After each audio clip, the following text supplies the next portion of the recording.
Tere tulemast lahutustundi number 9. Tänane teema on Narva maantee Reimani tänava ristmik Tallinna linnas, kus eelmisel kuu aega tagasi toimus avarii, kus üks jalakäija hukkus ja see on tekitanud elavat diskussiooni sotsiaalmeedias ja erinevaid arvamusi ja eelkõige sellepärast, et see juhtum suht kiiresti ära lõpetati ja leiti, et justkui jalakäija oli süüdi ja rohkem midagi arutada ei ole. Aga meie siin liiklusohutuse auditi portaalis ei taha päris sellega leppida ja soovime asja arutada. Käin kiiresti läbi ka veel reeglid, mis on siin ekraani peal. Vabandust, ei ole ekraani peal, sest jagamine oli vahepeal ära katkenud. Aga nüüd on, kui keegi kinnitaks, et on näha.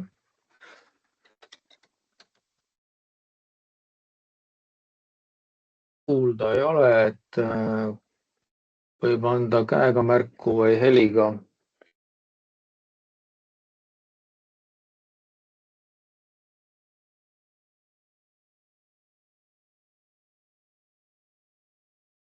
Kas mind on kuulda jätkuvalt?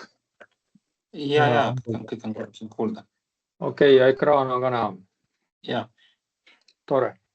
Et siis vaikimisi hoiame kaamerad ja mikrofonid ka kinni ja kui keegi soovib sõna, annab käega märku ja kuigi ma olen siin ette valmistanud nii-öelda selle diskussiooni põhja mõne slaidit ja mida ma ekraanil jagan, siis eesmärk on ikkagi arutelu ja püüame teemas püsida ja eesmärk on tund aega seda arutelu pidada, mitte vähem ega rohkem ja salvestame selle siis video YouTube'i. Ja lähme asja juurde.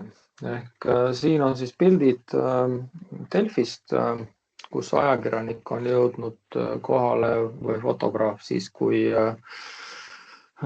sündmuse osalised on juba ära koristatud ja on siis ka Päästeamet pesnud asfaldi puhtaks, on näha siis nii-öelda avarii märgised, mis politsei on katendile teinud, kus on buss lõpuks peatunud. Et mis siis juhtus? Bussijuht, kes oli politsei poolt tuvastatud kaine 59-aastane, sooritas manöövrit, vasakpööret, antud kohas siis foori nii-öelda eraldi sektsioonis oleva rohelise tulega ja samal ajal siis ristuval Reimani tänaval, mis on ühesuunaline, ületas sõiduteed jalakäija, kellel olid kõrvaklapid peas, oli nii-öelda keskendunud oma mõtetesse või mis iganes ja siis tegi seda tänavaületust punase tulega. Sai bussilt löögi, jäi rataste alla ja hukkus koha peal. Ja siit tekkis palju selliseid küsimusi, et kas kõigepealt liiklusseadus või liiklusreeglid meil on põhiliselt süüdlase määramiseks või hoopis äkki autojuhtide kaitsmiseks. Ja kuigi on fakt, mis ei ole nii-öelda vaieldav, et jalakäija tõepoolest eksis, et ta ületas sõiduteed punase tulega, siis ikkagi on küsimärk, et kas bussijuht tegi kõik õigesti või kas oli siin mingeid muid probleeme kaasnevaid või soodustavaid, kas keskkond on ohutu loogiline või kui mõtleme niimoodi, et kui see jalakäija oleks olnud mingi puudega või laps või vanur ja tal ei oleks kõrvaklappe olnud, et kas siis samamoodi me tõmbaksime joone alla ja läheksime nii-öelda eluga edasi. Et see on siis nii-öelda selle arutelu sissejuhatuseks integreerimiseks. Ja siis ma võtsin natukene välja ka liiklusseadust, kuigi me siin arutame rohkem seda keskkonnaohutust, siis ikkagi nii-öelda need reeglistik ja millest me lähtume, et mingil määral ikkagi ka on olulised ja need nii-öelda loovad seda üldist fooni arusaamist, et kuidas liiklus toimib ja kellel on nii-öelda rohkem või vähem vastutust. Ja meie liiklusseaduses siis on paragrahv 58, mis räägib sõitmisest reguleeritud ristmikul. Ja siin on selline huvitav esimene punkt, kus siis põhimõtteliselt mille mõte on see, et kui ristmikule sõidetakse, siis tuleb ka ristmikult välja sõita ehk mitte nii-öelda ristmiku ummistama jääda.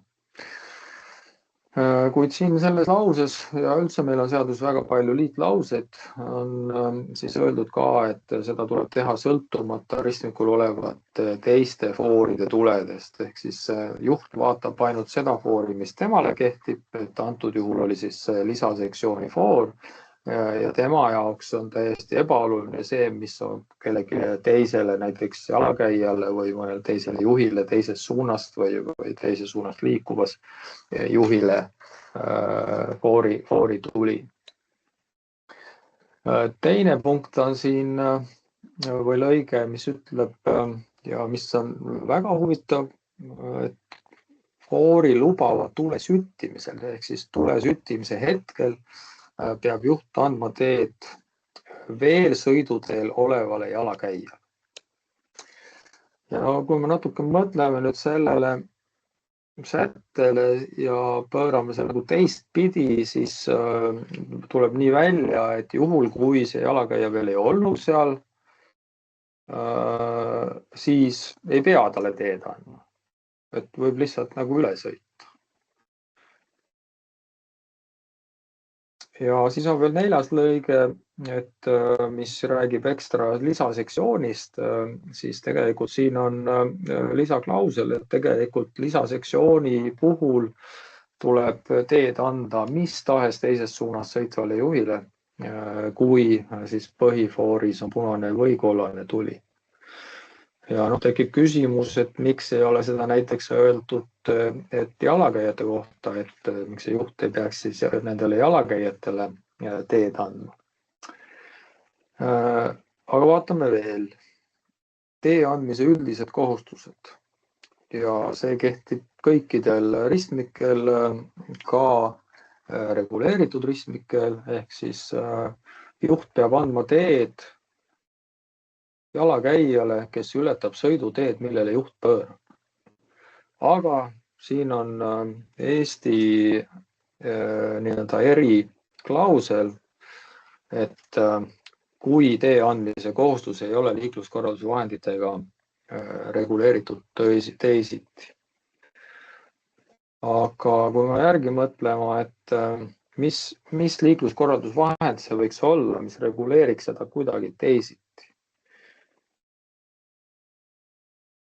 Et kas see foori tuli nüüd reguleerib nii, et ei peaks teed andma. Jah, see annab õiguse ristmikule sõita, aga kas ta annab ka siis või ütleb, et ei peaks teed andma. Ja siin ma tahaks nüüd küll kuulda arvamusi.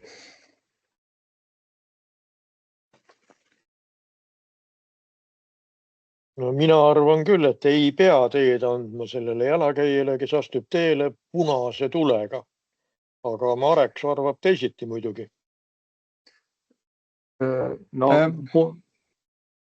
Ja, tervitus. Lõpuks jõudsin ka kõnesse. Ma viitan siin tegelikult Hollandi kohtupraktikale. Seadus otseselt ei ütle midagi selle kohta, et kui jalakäija astub punase tulega tee peale. Aga kohtupraktika lähtub seaduse punktist, et autojuht kui suurema ohu nii-öelda allikas, vastutab väga selgelt oma nii-öelda suurema ohu eest ja ta peab suutma ennetada tavapärast käitumist teiste liiklejate puhul, kes on vähem kaitstud. Mida see tähendab praktikas? Seda, et jalakäija astub punase tulega teele, see ei ole mitte kuidagi üllatav ega ettenägematu. Ehk et kui sa selles olukorras nagu otsa sõidad, siis Hollandis oled sa süüdi, sest sa ei arvestanud sellega, et see on suhteliselt tavapärane käitumine. Kuidas tundub? Jah, see Hollandi praktika, mis lähtub muidugi Hollandi seadusest, kus tõepoolest on see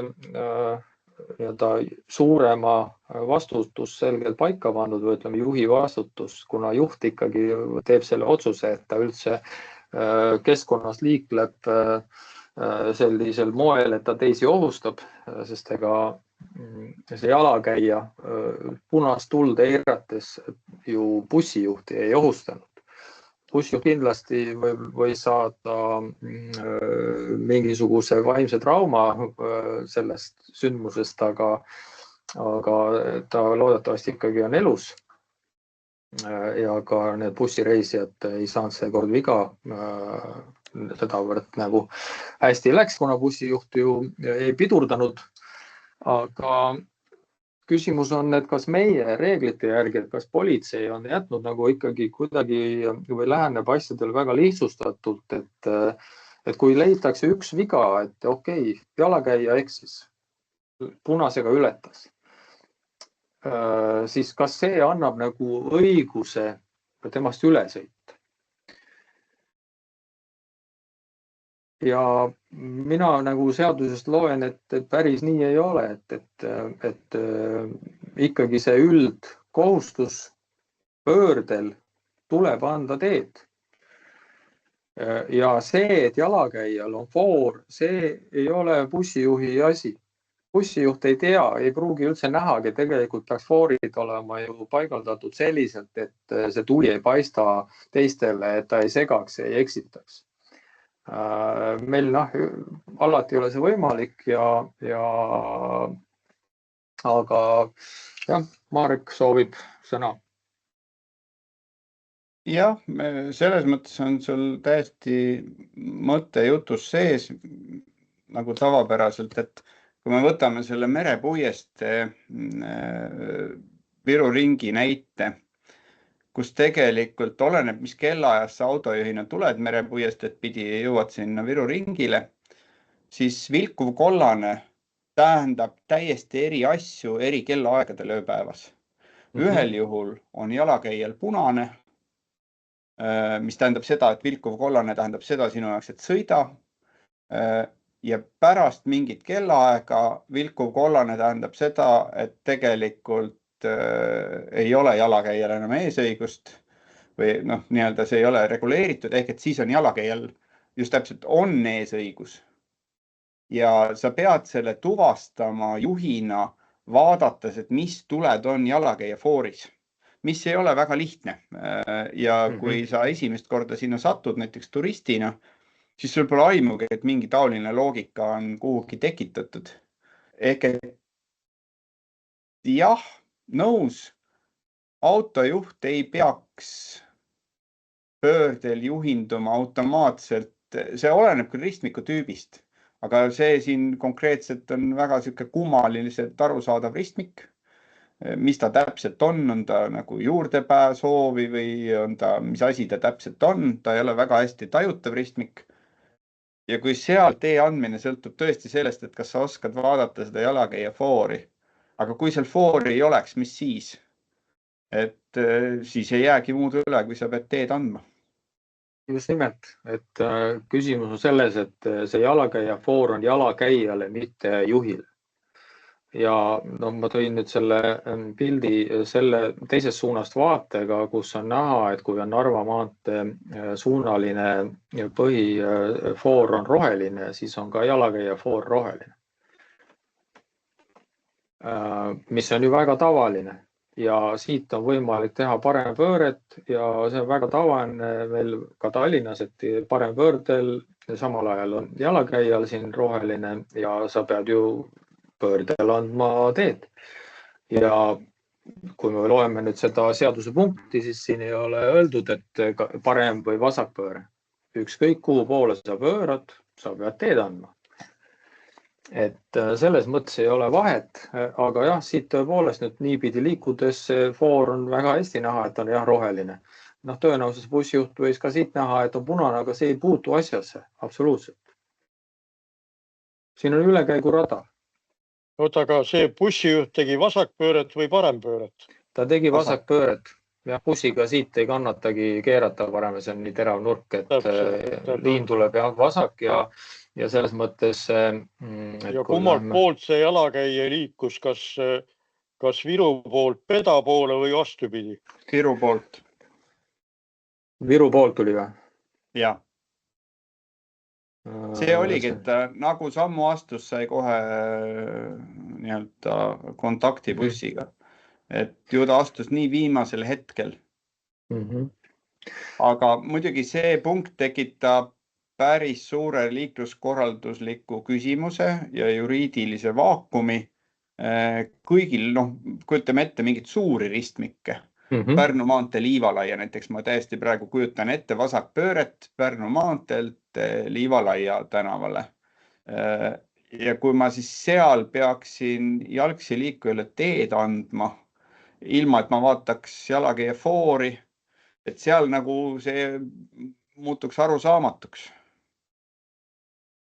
Praegusel juhul mina ka ei püüaks bussijuhti süüdistada sellepärast, et tõenäoliselt see astus nii viimasel hetkel, et bussijuhil ei olnud enam võimalik midagi teha. Ilmselt küll ta isegi ei näinud, aga mind praegu intrigeerib see juriidika siin juures. Ja selles mõttes ma ütlen vahel, auk on täitsa sees. Me ei otsi siin süüdlast päris kindlasti, et pigem seda, et kas nii-öelda reeglistik on selge. Ma just lugesin uut seda liiklusohutusprogrammi ja seal oli ka räägitud seda, et seadust on vaja teha lihtsamaks. Reeglid peavad olema lihtsad ja selged. Ja ma nüüd toon siis vahele teiste riikide seadusi. Ma panin nad inglisekeelsena, kuna ikka need tõlked eesti keelde kipuvad olema kehvad, automaattõlge rootsi keelest ja soome keelest. Vasakul on siis Rootsi seadusest. Ja siin ei ole kummagis eraldi käsitletud nii-öelda foorreguleeritud ristmikke, vaid ristmikke üldiselt. Et ei tehta vahet, kas on fooriga või ilma. Reeglid on samad. Ja siin on öeldud, et ülekäigurajal jällegi juht peab andma teed nendele, kes on korrektselt siis sinna tee peale astunud ülekäigurajale. No väida nüüd, et see on korrektselt astunud. Üks hetk. See nüüd kehtib ka kõigis suundades. Nii. Ja see kehtib ka siis, kui foori tuli või reguleerija märguanne annab õigus. Aga juht, kes teeb pööret,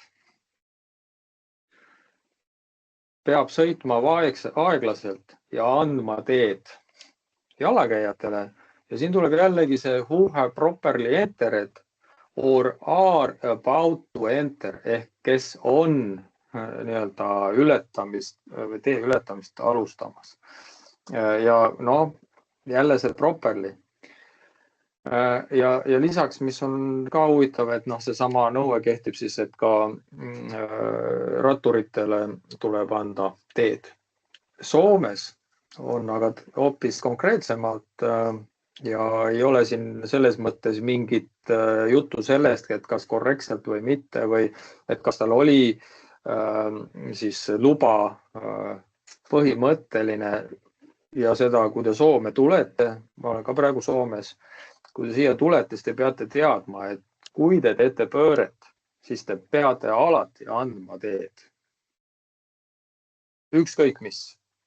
Siin ei ole mingeid... Aga kas soomlased kasutavad seda sama noolega pööret või ei kasuta? On ristmikke, muidugi on nii-öelda kanaliseeritud ristmikke, kus on eraldi pöörderajad.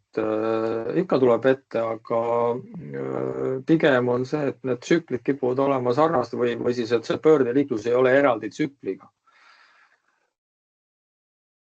Aga see on jah, järgmine teema, nii-öelda, kuidas see asi üldse korraldatud on. Aga miks ma need siin tõin, et just aru saada või et need reeglistikud ei ole ühesugused maailmas. Ja selgelt täna ikkagi, kui me tahame ohutust, siis me peame selle suurema vastutuse tooma sisse. Ja peab olema ühetaoline, et ei pea lugema jalakäija foori või kuskilt nurga taga on mingeid märke, et kui liikluskorraldusvahenditega on midagi teisiti, et vot siis ma ei pea teed andma. Ei, igal juhul, kui sa oled pöördel, pead teed andma, oleks lihtne reegel, ei oleks midagi arutada. Järelikult ei ole seda jalakäija foori sinna vaja? Tõenäoliselt, jah. Aga me jõuame siit nüüd selle nii-öelda päris keskkonnani ja selle aruteluni ja nagu Marek juba korra nagu mainis, et mis pagana ollusega on siin tegemist. Et ma tõin siia nüüd pildi, ma võtsin Maa-ametis sellise metsakaardi, kus on natukene niisugune värvid on teised ja kus need varjud ja asjad tulevad hästi välja. Aga me siin on kõrval siis see pronksi ristmik, mis on 4-külgne ja selgelt arusaadav ristmik. Ja isegi kui sul on kõrvaklapid peas või mis iganes siia nii-öelda lähenedes, sa tajud seda nagu selgelt ristmikuna, et siin ma jään seisma ja et vaatan, et mis toimub. Kui ma nüüd tulen siia, siis siin tegelikult ei ole ristmikku. Sellist täielist ristmikku. Ja see foor on siin ainult ühe asja pärast. Selleks, et jalakäijad saaksid üle Narva maad. Miks on siia pandud see vasakpöörde sektsioon?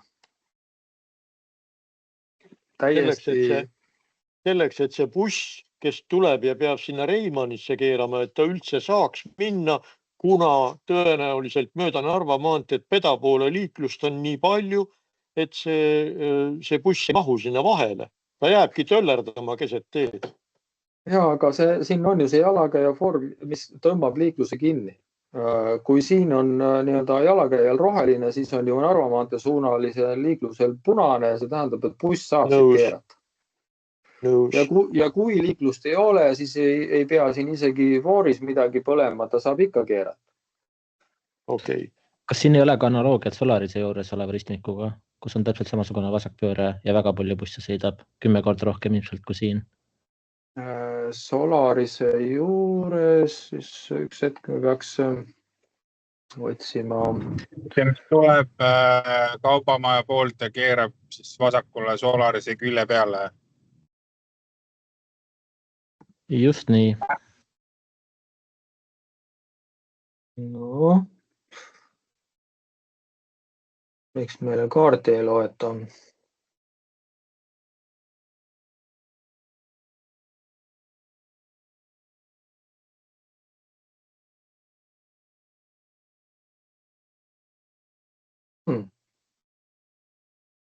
No tuli midagi. Solaris, millist pööret nüüd me mõtlesime? Kui üles poole minna natukene? Estonia juures, jah, Estonia juures. See sama. Seda vasakpööret. Jah.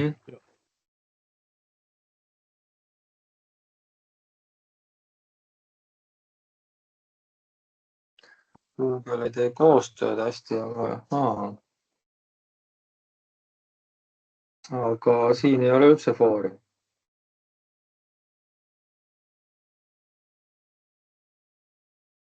Põhimõtteliselt nii ongi, et see buss teeb pööret siis, kui liiklust ei ole.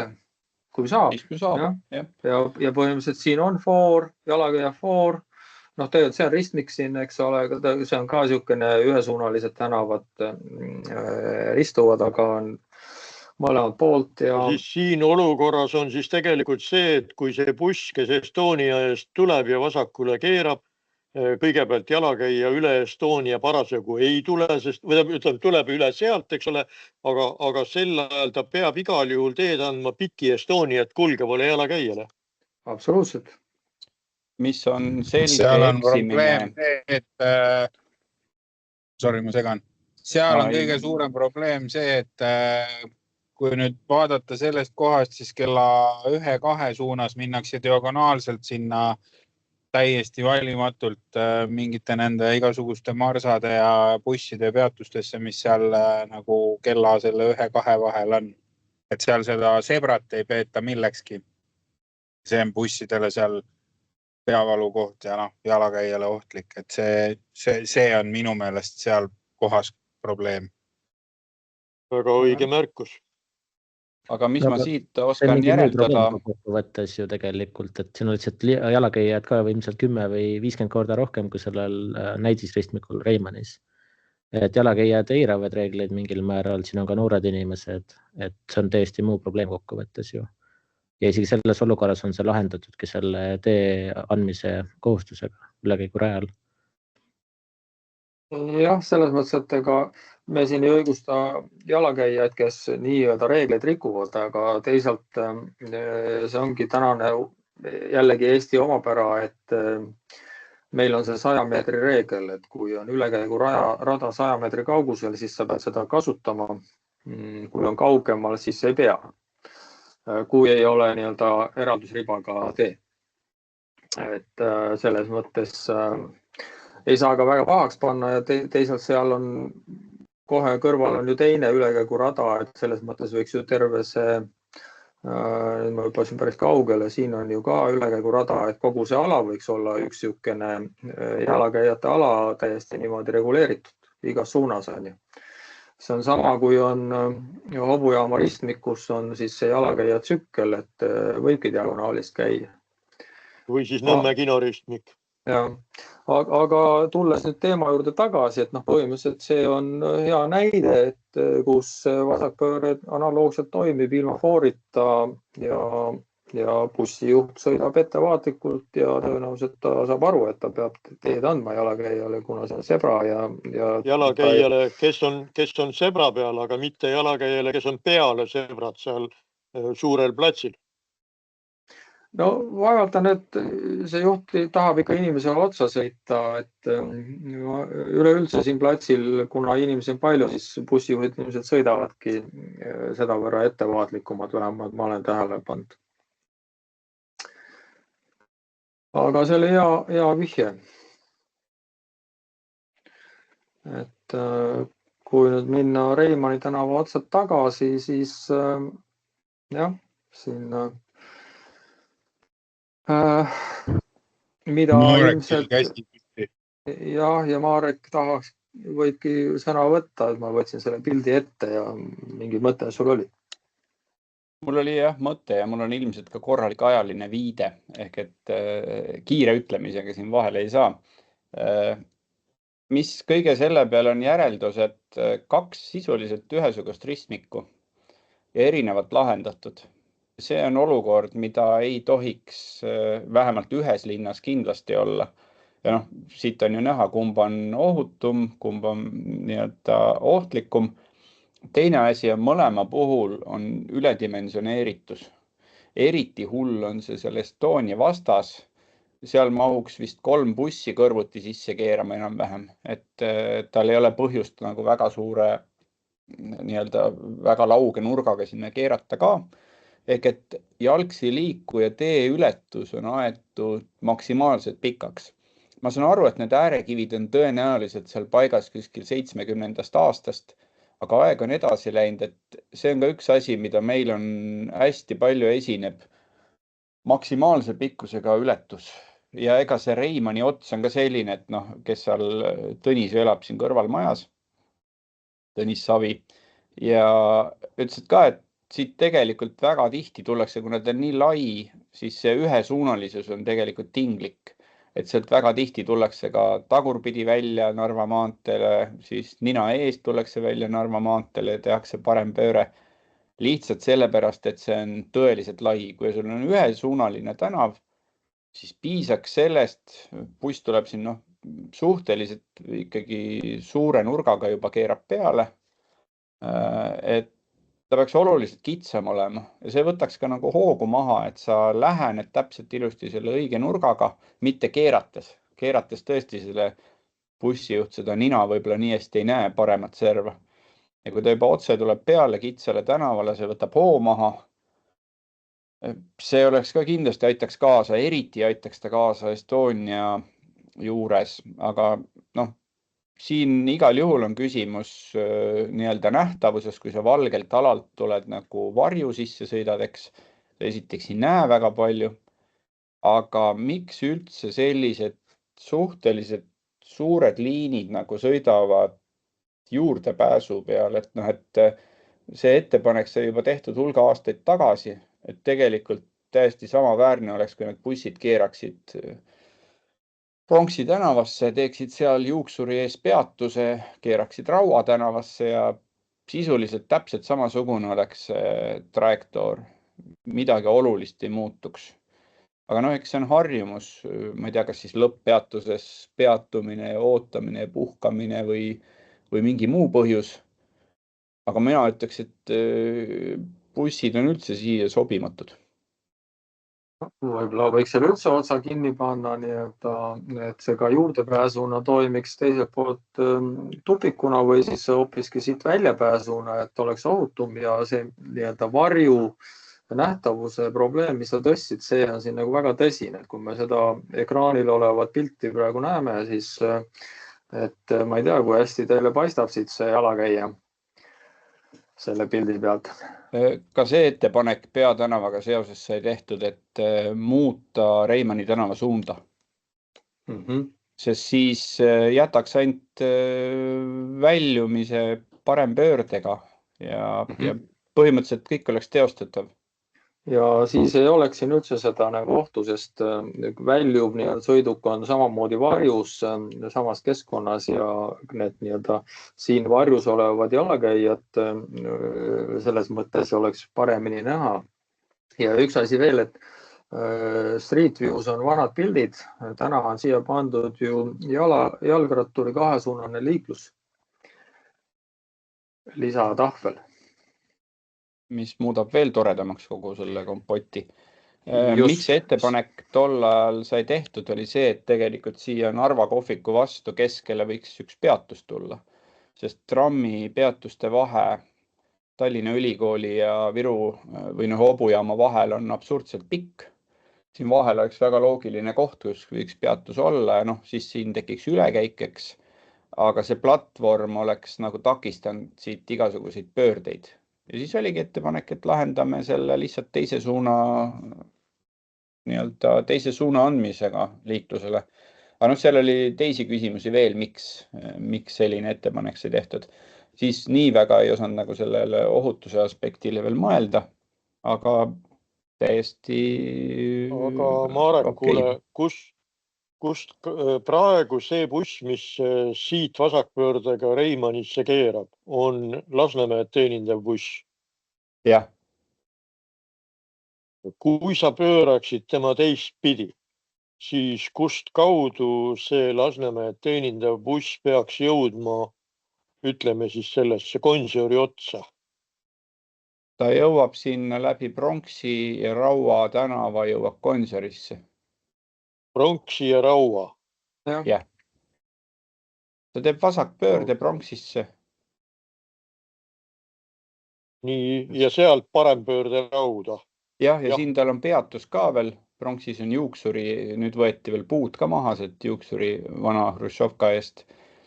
Ja seal teeb selle peatuse ja järgmine peatus, ma ei usu, et Raua tänavale veel peatust on vaja. Et pigem siis ongi juba Gonsioris või Laikmaas on järgmine peatus. Et siis põhimõtteliselt see Reimannist bussi väljaviimine on täiesti teostatav. Absoluutselt. Pole tehniliselt pole mitte mingit küsimust. Läbisõit ei kasva, kiirus või nii-öelda ajakulu ei muutu. Kas meil Ainult kedagi teostamise asi. Transpordiameti poole pealt siin osalemas praegu ei ole kutsunud me oleme.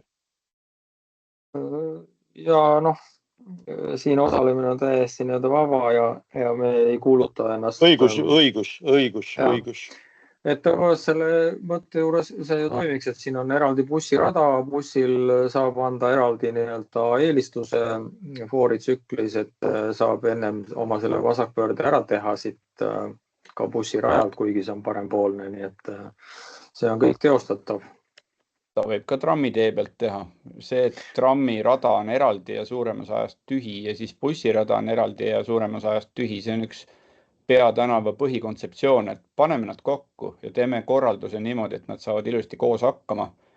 See on kindlasti kasutajakeskne, sest igasugused ümberistumised muutuvad väga mugavaks. Sa ei pea jooksma ega tormama, mõnikord ka punase tulega, et mitte maha jääda oma bussist või trammist. Et ühine peatus. Kui sai vaadatud Göteborgi linnas ühte peatust, kus bussid ja trammid koos peatuvad, siis seal veerand tunni jooksul, tunnis oli vist rohkem väljumisi kui ükskõik millistel peatustel täna Tallinnas. Ja tramm ja buss on koos ja saavad väga ilusti hakkama. Seda on otsustatud siiamaani jaurata, et ei, see ikka ei tööta. Ja siis meil ongi, et meil on pooltühi trammirada ja pooltühi bussirada. Ja manöövrid on tülikamad. Nii ta paraku on, jah. Ma saan trammi inimesest aru, et ega nad ei taha rööpa peale muud liiklust, et see rikub suhteliselt ruttu selle tee ära, et kuigi nüüd ütleme nende betoonalustel teedega on saadud asi paremaks, aga ikkagi see asfalt hakkab seal peal ka voolama, nii et lihtne ei ole, aga selleks on teede insenerid ja Allaril käsi püsti. Ja ma selle trammi ja bussi ristkasutuse osas ütlen, et minu meelest see toimiks väga hästi, et Bosporuse väinal on ka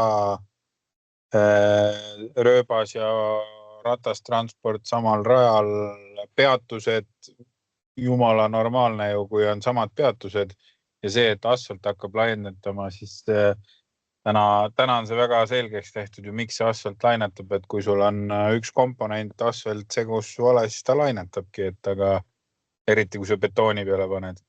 Aga kui sa teed ausatest asjadest asfaldit, siis ta ei laineta midagi. Et mina ei näe seal küll mingit probleemi. Ja ei pruugi üldse asfalt olla, et on ka teisi katendeid, et saab ka betooni panna, sillutist, erinevad variandid. Ja betoon, kusjuures seal isegi tegelikult täiesti sobiks selles mõttes, et kui me vaatame Paldiski maanteed katselõiku, siis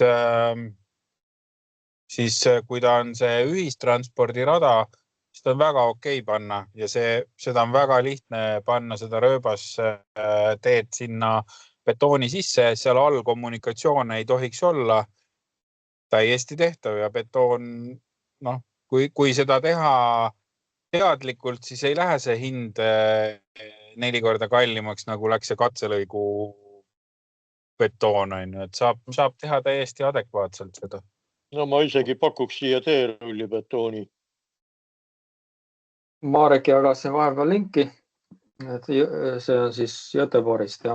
Siin ongi näha, et ega see ühiskasutuses on inseneridele natuke murekoht, aga kindlasti, kui siit õpitakse, siis saab ka nii teha, et ei ole enam mure. Pigem see ka tasub vaadata, et mis koormus seal on. Lund on seal ka, jääd on seal ka, eks see kindlasti mõjutab asju. Ma olekski peatänava raames tahtnud meie trammipargi inimesed, siis oli veel eraldi trammipark ja Transpordiameti inimesed saata sinna komandeeringusse ja suhtlema kohalikega, et mis teil mured on, mis teil lahenduseks pakute. Ma pakun, et see lahendus on siin 20 aastat kindlasti, kui mitte 30 aastat. Ja muidugi see päevane koormus siin, kui vaadata seda peatust, minna Google Mapsis, vaadata klikata selle peatuse peale ja vaadata väljumisi. siis juba vist veerand tunni jooksul oli 15 väljumist või. Et väga suur koormus ja saadakse hakkama. Ilmselt see katend on siin ka päris juba vana, et ootab juba remonti, aga meil välistati tol ajal 10 aastat tagasi täielikult, et busse lasta trammi tee peale. Nüüd on see juba õnnestunud, eks, mitmetes kohtades. Aga tol ajal jah, oligi see põhiline asi, et bussid tassivad pöörangutele asfalti, siis need pöörangud hakkavad jukerdama ja muud küsimused, mis tuleb tihemini puhastada ega muud midagi. Aga see, kui sul on avalik ruum, on 2 rada, mis on niisuguses alakasutuses, sul võib-olla 5 või 10 minuti tagant mingisugune ühissõiduk seal peal liigub, siis see on lihtsalt ruumi raiskamine. Selle kohta mitte midagi muud pole öelda. Okei, aga tuleme ohutuse juurde tagasi. Ma tea, Allar ajas käpa uuesti püsti või?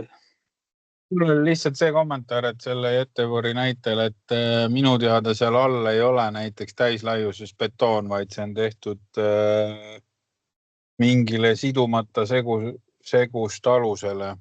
Ja siis võib siuke pilt tekkida küll ja kui see 30 aastat on olnud, siis on see ikka kuradi hästi tehtud ja näitab, et ka Tallinnas võiks sidumata segule ilusti teid ehitada. Et kui teha betoon alusele, siis siukest pilti kindlasti ei näe ja võrrelda Göteborgi ühistranspordi liiklustihedust meie liiklustranspordi tihedusega, siis see ei ole. Küll, mis on jah, see talvine lumekoristus võib olla siuke pigem keeruline, aga tegelikult on ka see tehtav, kui on mõistlikud inimesed, kes hooldusplaani paika panevad ja see, mis puudutab rööbasteede puhastust, siis see täpselt on see, et vist puhastage mehed oma rööpaid rohkem ja on kogu lugu, et ei ole nende pöörangutega häda midagi. Aga ohutuse juurde tagasi tulla, siis üks mõte, siin on meil mitmeid mõtteid käinud ja arutelusid, eks, et nagu süüdistaks, et kes on süüdi või midagi, aga või miks on Hollandis pandudki see kohustus suurema ohuallikale. Need on strateegilised eesmärgid.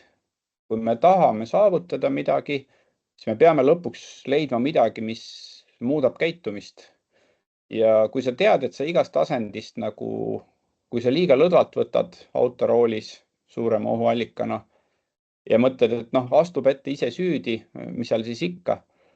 Ja kui sa selles süüdi ei jää, siis sa võtadki lõdvemalt ja juhtubki asju, et inimesed eksivad inimesed autoroolis, kogemata tahtlikult, eksivad inimesed jalgsi liikudes, kogemata tahtlikult. Kui me jääme sellesse kinni, siis me lõpuks ei saavuta mitte midagi. Aga kui on nii-öelda Hollandis võetud eesmärk, et me ei taha, et inimesed surma saavad või raskesti viga, siis nad on teinud selle muudatuse. Ja tulemus on see, et Hollandis autoroolis olles sa mõtled 3 korda järgi, et kui sa näed kuskil mingid inimesi tulemas, sa mitte ei lähe maksimumiga või +10-ga, vaid sa lähened sobivama kiirusega, sest sa tead, et kui midagi juhtub, siis sul igaveni jama kaelas. Ja see aitab tegelikult käitumist ohjata. Hollandi puhul on teine point veel, sa tead arvestada, et see, kes sulle sealt ette astub, see on laksuvall ja tal on õigus. Oleneb, ega meil võib ka olla vabalt. Aga Hollandis on see laksualune legaalne. Kui see on vahend, kuidas me liiklusohutuse korda saame, siis mina ei tea, minu poolest alustame kampaaniaga. Aga Marek, sa ütlesid, et kui näeb jalakäijad, aga kui ei näe ja siin võiski olla ka see asi, et oli teatud jälle see kanapimeduse efekt siin, et oli päike paistis kuskilt siit õhtupäike kell 6 midagi oli, eks, et jällegi oli siin vari oli küll teistpidi, aga ta oligi täpselt nii pidi, et siit paistis päike sulle vastu ja siin oli vari. Ja kui siin ei paista jalakäijad ja siin on võib-olla neid tuleb teisi pilte veel, kuskil oli, kui siit erineva nurga alt vaadata, kuskilt ma leidsin siukse, kus oli 2 jalakäijad siin, üks oli hele, teine tume.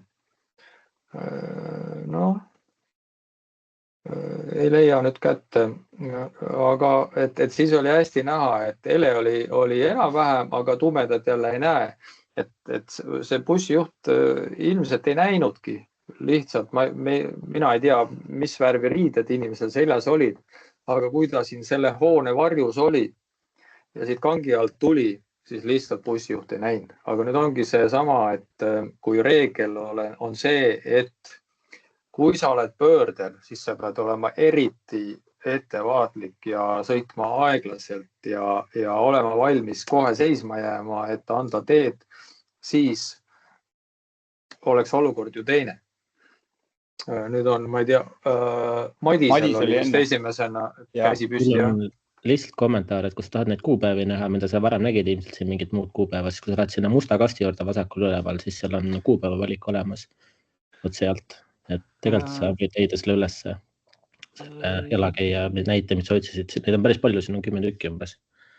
See ei olnud kuupäeva, aga see oli mingi kindla nurga alt oli, kus oli siin 2 inimest kõndis ja oli ka siuke vari ja üks oli valges riides, teine oli mustas. Aga siin on näha just see sama ühesuunalist liiklust. Jah. See sama, Tõnis on sellest rääkinud, aga nüüd ma saan oma juttu ka räägitud. Esimene asi on see mäng, mida ma ise harrastan. See kanapimedus, vaadates meie sünniaastaid, eks meil kõigil juba see nägemine läheb eks kehvemaks, aga see ei puutu otseselt asjasse. Ma olen endaga õppinud seda mängu autojuhina mängima, et kui ma ei näe, siis ma eeldan, et ta kuskil seal on ja siis ma otsin teda. Ja analoogia võib siia tuua, et kui sa keerad autoga kõrval teelt välja peateele, siis sa ei keera välja eeldusega, et ega keegi peateel ei tule ju. Ikka sa eeldad seda, et keegi ikka tuleb, et lähed ettevaatlikult. Ja tegelikult ülekäigurajaga peaks suutma inimestele selgeks teha kuidagi, et see põhimõte on täpselt sama.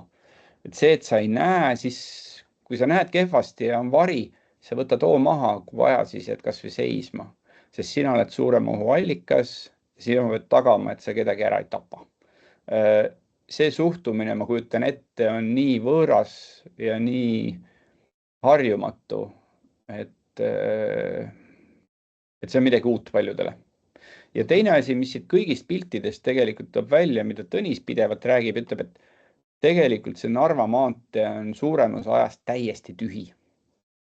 Seal on suurem osa päevast, ei ole seal mitte midagi, mitte kedagi, just autoliikluse mõttes. Jalgsi liikujaid on seal erinevatel aegadel, aga kui sa lappad siin erinevaid pilte läbi erinevatest kellaaegadest varjude järgi näed sa, siis sa näed enamasti tühja Narva maanteed ja see tekitab jälle selle olukorra, et jalgsi liikujad on harjunud sellega, et tuleb harva, ja sa võid suhteliselt vabalt võtta kogu aeg ja pea passima, et kas kedagi tuleb. Siin isegi on täitsa liiklust. See on siuke pärastlõunane aeg. See pilt, mida ma nüüd üles ei leia, see oli ka just selline, kus need 2 inimest ületasid ka punase tulega seda sama ülekäigurada. Ja see ongi see, et kuna enamus ajast on see tee siin väga tühi, ja inimesed liiguvad, siis tekibki küsimus, et mis pagana pärast see formul siin on. Ja see on sama olukord, nagu on see pseudo-ohutus meil raudtee ülekäikudel, kuhu pannakse neid torusid, eks ole. Ja kuigi rongi kunagi ei tule, ma pean kogu aeg laveerima seal torude vahelt, aga vaata siis ükskord ta tuleb.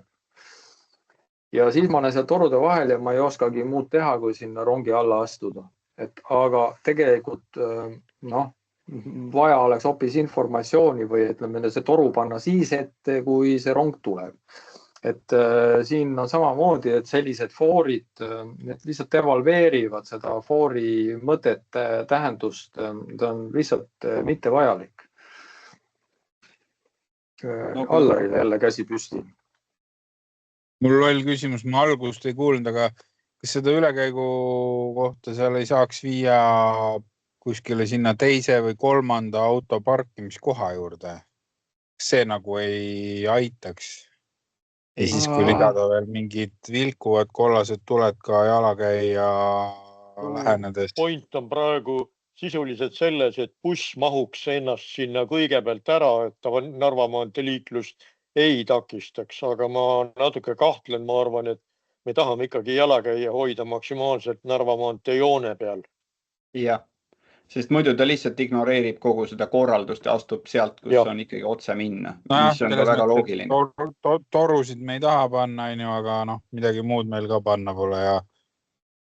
Ei, no ikkagi ülekäigurada peab olema soovijoone peal, et kui me jalakäija liiklusruumi disainime, siis me peame lähtuma soovijoontest.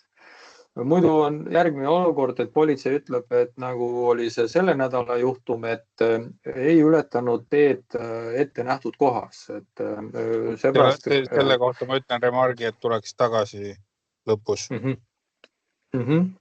Et selle sündmuse kohta ilmselt meil ei ole piisavalt infot, et seda siin täna väga arutada ja aeg saab ka otsa. Aga jah, et kindlasti Zebra, ütleme, see ületuskoht peab olema soovijoonel. Et see on esmane ohutuse reegel ja et kui teda kõrvale suunata, et siis ikkagi nad ju käiksid otse, ja torud ka samamoodi on ennast tõestanud kui väga ebaefektiivsed asjad või mis ei suurenda ohutust, et on siuke pseudo, et mis on mõeldud selleks, et autod saaks kiiresti sõita. Ja Marek pani siin selle Kopenhagenise printsiibi pildi ka jagas meile, nii et alati kui on jutuks, et me peaksime tegema kuidagi viima kõrvale selle mingisugune 10 meetrit selle ülekäigu, siis mul tuleb see pilt kohe meelde. See täpselt kujutab seda. Et jah. Aga aeg surub peale, ma hea meelega läheks Allari viimase märkuse juurde või ütleme, käsitleks selle tänase juhtumi või praeguse aktiivse juhtumi ka lühidalt ära. Jah, ma võtan selle viimased slaidid ette. Sa nüüd kadusid mul. Esitlus ära kadunud või? Siin.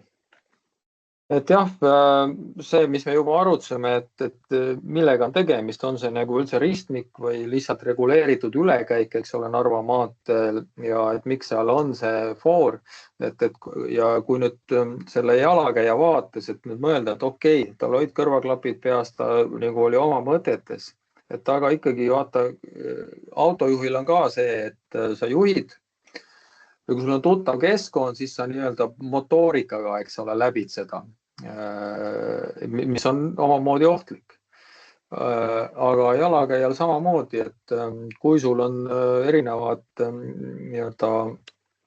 tähelepanu tõmbajad, siis sa lähed nii-öelda nagu mootorina ja sul kuidagi taju on, et see on ohutu, et siit ma lähen ja siin on Zebra ja ei panegi võib-olla seda foori tähele või mis iganes, aga et sa võib-olla ei taju seda sellise ristmikuna, et ma peaksin siin seisma jääma. Mida on pakutud, et jah, paneme mingi blinkiva asja sinna maha. Loodetavasti mitte. Aga siis mul oli pandud siia need juustumudelisse, et kui me liiklusohutusest räägime, siis see, et inimesed teevad aktiivsed vigu,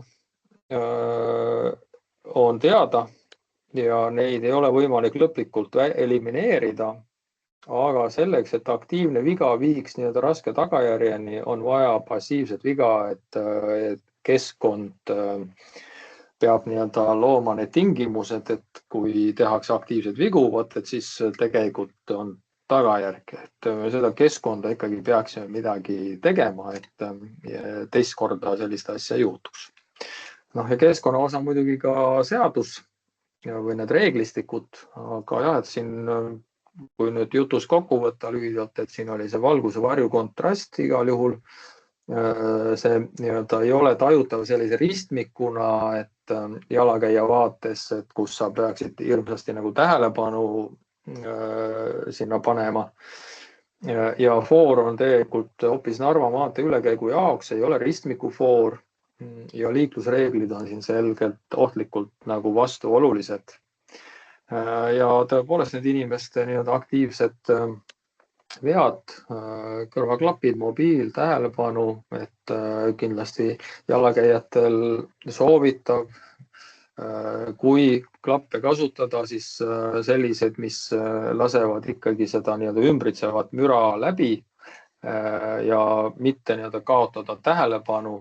Et ma arvan, et sinnani me ei jõua, et me saaksime keelata inimestel kõrvaklappide kasutamise. Aga milline oli juhi nägemine, kas ta nägi inimest või mitte ja mis oli see kiiruspöördel, et on nüüd öeldud politsei poolt, et ei olnud suur kiirus, ja tõenäoliselt ta nii väga suur ei saanudki olla selle pöördel, aga ikkagi. Ja mis siis oleks lahendus? Võiks selle foori sealt ära võtta ja buss võib vasakpööret teha ilma foorita.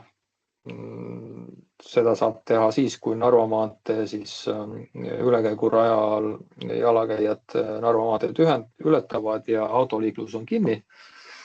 Ja üleüldse me peaks püüdlema sellele, et voorristmikud ja üldse ristmikud on võimalikud ühetaolised.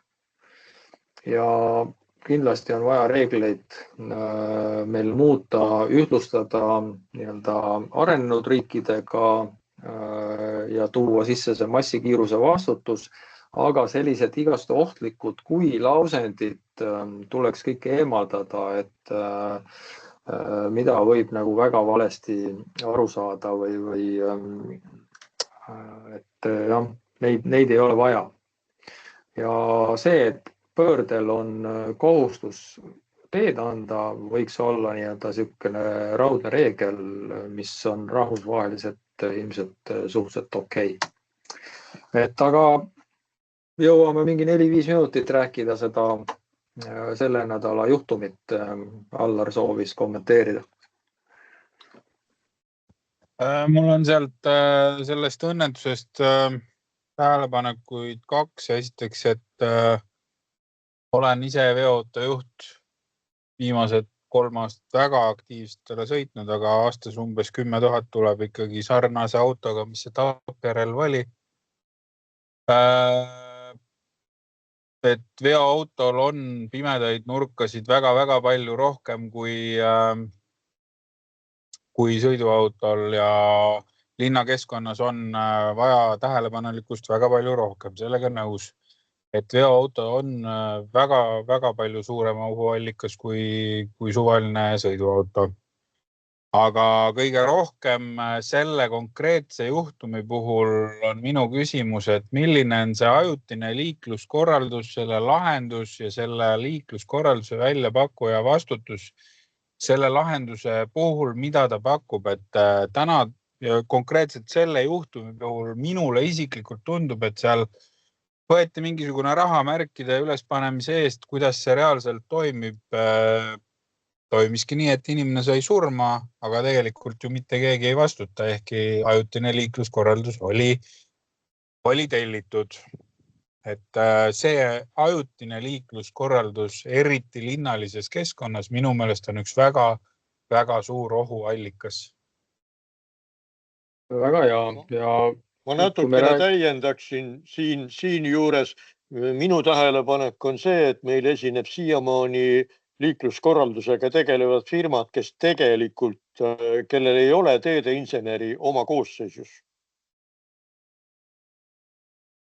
Ja me rääkisime muideks seda nii-öelda ehitusaegset liikluskorralduse teemad Väo Sõlme arutelul, vist oli loodustund number 7 ja kus linnas on ohtlik, aga maanteel on kohati veel ohtlikum ja Kanamaa Sõlmes on väga palju siin viimase 1,5 aasta jooksul sündmusi olnud.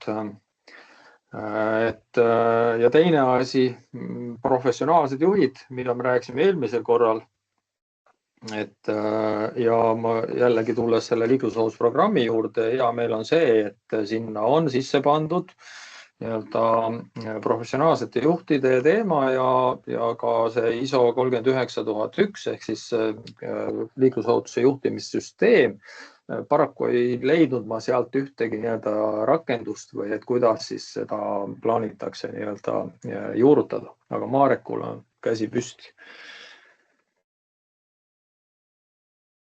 Jah, üks asi, millest ma aru olen saanud tegelikult ajutise liikluskorralduse kohta üldse nagu juhend, kui selline puudub ja reeglid. Et see on üks asi, mis eriti käib närvidele jalgsi ja rattaga liikudes, sest üsna ajuvabalt tekitatakse nii-öelda liikluskorraldus, sa pead tohutuid ringe tegema või lihtsalt pannakse see sõidurada kinni, kusjuures sellest ei piisa, pannakse, ma ei tea, Ahtri tänaval 3 sõidurajast, mis on autodele, pannakse ka üks poolenisti kinni, aga rattarada pannakse ka kinni. Ja siis sina pead sealt kuidagi mööda põikama, ja siis ongi tegelikult selle käigus ma olen uurinud ja küsinud ja mingisugust sükest reeglistikku või juhendit, mille järgi siis need vaesed liikluskorraldajad, kes ei oma vastavat haridust, et mille järgi nad siis seda peaks tegema. See on üks asi, millest saaks nagu alustada. Paneks need reeglid kirja, mis on need põhimõtted, mida peab igal juhul järgima, siis saaks juba selle asja natuke paremaks. No, ma ütlen kommentaarina, et on olemas ministri määrus ajutise või tööaegse liikluskorralduse kohta, aga kui palju see neid asju lahkab ja üks asi me räägime ajutisest või tööaegsest korraldusest, aga suurem mure on see alaline. Ja mõlematega tuleks tegeleda ja küsimus on, et kui palju meil reaalseid projekte auditeeritakse, kuna nõue on ju ainult rahvusvahelistele maanteedele seadusest tulenev. Kõik mujal on see vabatahtlik, nii ja naa, et ehitusseadustiku järgi kõik ehitused peaks olema algusest peale ohutud, aga kuidas sa seda tagad, on nagu küsimärk, et see on nagu õhku jäetud, et tee audit. Aga pigem me peaks rääkima liiklusohutuse auditist ja inspekteerimisest, mis peaks käima siis kõikidele projektidele, mida paraku täna ei ole ja ammugi mitte ajutistele liikluskorraldustele. Nii, aga sõbrad, see oli hea arutelu, tund on täis ja natuke vist ülegi läinud. Järgmiseks korraks meil veel teemat ei ole. Ainil olid küll mõned mõtted juba slaidid eelmisest korrast, vaatame, aga kui midagi tuleb, siis andke teada ja võtame ette. Aga kohtume siis mina pakun välja selle ajutise liikluskorralduse. Et see on, millega nagu võiks tegeleda. Olgu, aga arutame seda ja praeguseks siis suured tänud osalemast ja kaasalöömast arutelul, et lohutuseni. Olgu, nägemist. Aitäh!